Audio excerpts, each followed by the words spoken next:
L'Ukraine a fait tout son possible pour éviter pareille catastrophe. C'est la réponse de Kiev au rapport d'enquête sur le crash du MH17. Selon ce rapport, Kiev aurait dû totalement fermer l'espace aérien au-dessus de l'est du pays.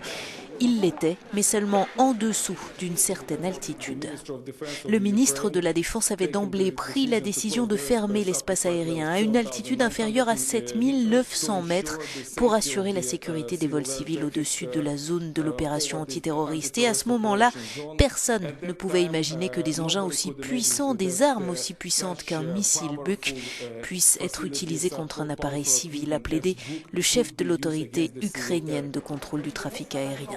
Pour le vice-premier ministre, si un pays doit être blâmé, ce n'est pas l'Ukraine. Le territoire depuis lequel le missile a été lancé était sous le contrôle des combattants, soutenu par la Russie. L'arme qui a détruit l'avion était russe. Il est impossible pour des personnes qui ne sont pas préparées à cela d'utiliser ce type d'arme. C'était de la haute précision. Le missile a atteint le cockpit. C'est pour cela que nous pensons qu'il y avait des instructeurs russes. La reconstitution de la carcasse montre à quel point le tir a été précis. La partie avant du fuselage porte les stigmates de l'explosion du missile, mais désigner les coupables, c'est une autre affaire.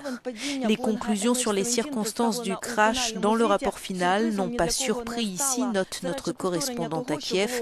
Les mêmes déductions avaient été annoncées plus tôt. Néanmoins, si l'enquête technique est bouclée, l'enquête pénale se poursuit et la réponse à la question « Qui est responsable de ce crash ?» devrait être connue début 2016 au plus tôt. Le groupe d'enquête international rendra alors son rapport sur le volet pénal, rapport qui sera aussi présenté aux Pays-Bas.